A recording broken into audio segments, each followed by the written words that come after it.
ભક્ત મંડળને એકવાર તાળીથી વધાવો.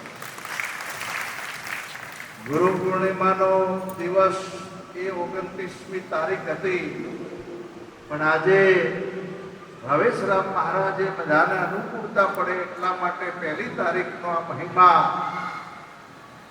પૂજનીય દોલતરામ બાપુની એમના ઉપર એક અસીમ કૃપા, અને એમાં આજે પૂજનીય મહંત શ્રી આપણા હરદેવપુરી બાપુ પધાર્યા છે. એકવાર તાળીથી વધાવો.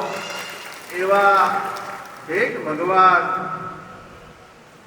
આપણા જે કંઈ જ્ઞાની મહાપુરુષોમાં વંદનીય મહાપુરુષ પૂજનીય પરશુરામજી બાપુ, પૂજનીય નિર્મળદાસજી સાહેબ, અમૃતરામ મહારાજ, અહીંયા વિષ્ણુગીરીજી મહારાજ, કાણોદરથી પણ આપણા વસરામરામ મહારાજ, અહીંયા ગિરધારી રામજી મહારાજ, અન્ય જે કંઈક પધારેલા સર્વે સંતોના આપણે બધા સંતોને એકવાર તાળીથી વધાવો. આજે પૂજનીય સંતોના દર્શન અને સત્સંગ મળવો ને એ બહુ ખરેખર ભાગ્ય હોય તો મળી શકે. પણ હમણાં તમે જુઓ તો પ્રસાદ જમણવારમાં એટલી બધી સંખ્યા હતી, પણ આપણા આ કાર્યક્રમમાં આપણે કેટલા વ્યક્તિ બેસીએ છીએ. વરસાદ આગાહી આ વસ્તુ એ કાયમ વસ્તુ કદાચ આવી વસ્તુ રહેતી હોય, પણ ભગવાનના ભજનમાં આપણે કલાક 2 કલાક ના બેસી શકીએ. સાહેબ, આ કાર્યક્રમ ખાલી કોઈ પ્રસાદ ખાવાનો કાર્યક્રમ નથી, પણ આવા સંતોનું દિવ્ય સત્સંગ જ્યારે આપણાને મળી જાય તો આપણું એક જીવન બની જાય. પણ હમણાંના સમયની અંદર તમે જુઓ તો ધીરે ધીરે ભજન આ લુપ્ત થતું જાય છે. આજે વિષય રસોમાં અને અમારે જે કંઈ મોબાઈલની જે દિશા બધાય જે આપણું યુવાધન અત્યારે હાલ એવા રસ્તા ઉપર પ્રયાણ કર્યું છે. જેટલા આપણે અહીંયા બેઠા છે પરિવારને વિનંતી કરું કે આપણા યુવાધનને આપણા ઘરથી આપણે શરૂઆત કરી અને એને પાછા વાળવાની જરૂર છે. આખા ઘરના આપણે ભક્તિ સભર બનાવીએ. મારે ભાવેશરામ મહારાજનું જો પરિવાર એક ભક્તિ સભર પરિવાર એકવાર તાળીથી વધાવો. સાહેબ, આપણે અમુક પરિવારમાંથી પ્રેરણા લઈ શકીએ. આ ભજન અને જે ગુરુ મહારાજનો ઉપદેશ આપણા જીવનમાં જ્યારે ઉતરી જાય ને તો આજે આ વિશ્વની અંદર ફક્ત સંતોના નામ અમર થયા.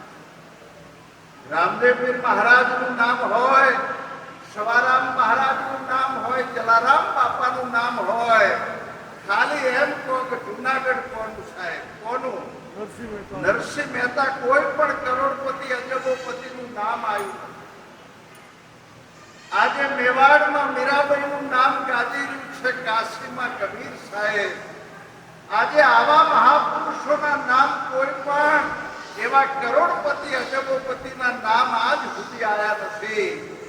એટલા માટે ભજન અને આ સત્સંગની જે વાત એટલી અમૂલ્ય છે કે સતત આપણે લાવો લેતા રહીએ. સાહેબ, કદાચ તમારું અડગ મન થઈ જાય ને તો એને હિમાલય પણ નડતો નથી. તમે નક્કી કરો કે મારા ભજનમાં જવું છે, ગમે તેટલો વરસાદ હોય તો પણ ગુરુ મહારાજ તમને સહાય કરી દે. આવી એક ભાવના છે. આજે પૂજનીય બાપુ બંને મહાપુરુષોનો પણ આપણે લાભ લેવો છે. કેટલાક તાલુકામાં મલાતજ ગામમાં એક સોટમ મહારાજ થઈ ગયા. એ સોટમ મહારાજ સાહેબ એક મગર જેવા વ્યક્તિના હાથ ફેરવીને કહ્યું કે હવે માણસને સ્પર્શ નહીં કરવાનો. આજે પણ તમે એ તળાવની અંદર મગર છે, કોઈ માણસને સ્પર્શ ના કરે, આવી એક સંતની ભૂમિકા છે. પૂજનીય સોટમ મહારાજના તપને એકવાર તાળીથી વધાવો. ઘણા બધા ભજનો બનાવ્યા છે, પણ એક લગ્નના રાગમાં એક ભજન બનાવ્યું છે, એના 2-3 ચરણ મૂકી અને કાર્યક્રમના આપણે આગળ વધારીશું. અહીંયા સુંદર સંગીત છે, સંગીતની સાથે આપણે પાછળ બોલવાનો પ્રયત્ન કરીશું.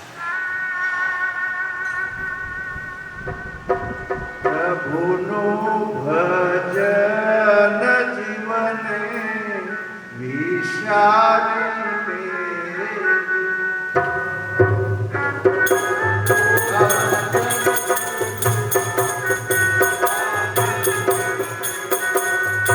સંસારી સુખ બાતું લાગ્યું છે લાણા જીવના નરકની વાટે તારે જાવું રે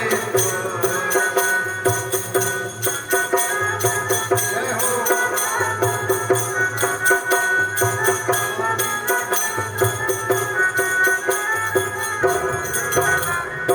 માતાના ઉત્તર મારે સુરે બોલો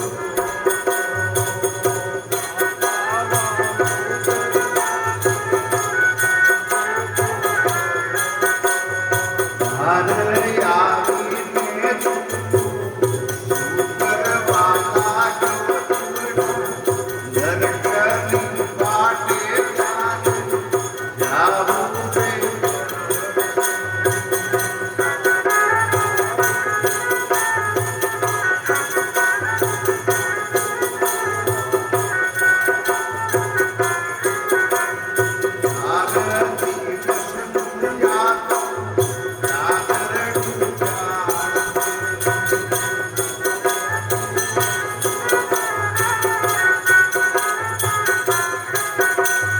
માયાનું સુખ જેવું બાજીગરનું ખેલ ચૂડા નરકની વાટે તારે જાવું રે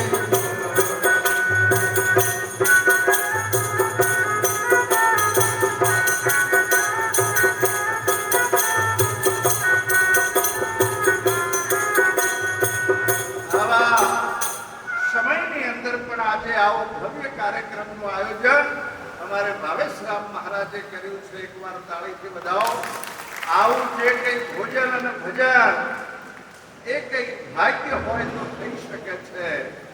અને ખાસ એક વિનંતી કરું છું આપ સૌને કે આપણે બધા સતત ભજનની અંદર અને આવા પૂજનીય સંતોમાં આપણે સતત ઘસારો રાખીએ. સતત ઘસારો. કોઈ પણ ટીકા નિંદાથી કોઈ પણ ગભરાયા વગર આપણો જે આ માર્ગ છે સદગુરુનો એમાં આપણે પ્રયાણ કરીએ. આપણા વડાપ્રધાન શ્રીને આપણે એક પત્રકારે પ્રશ્ન કર્યો કે તમે લોકો આજે આખા ભારતમાં તમારી ટીકા નિંદા કેટલી બધી ગાળો બોલે છે તો તમને કઈ આમ થતું નથી?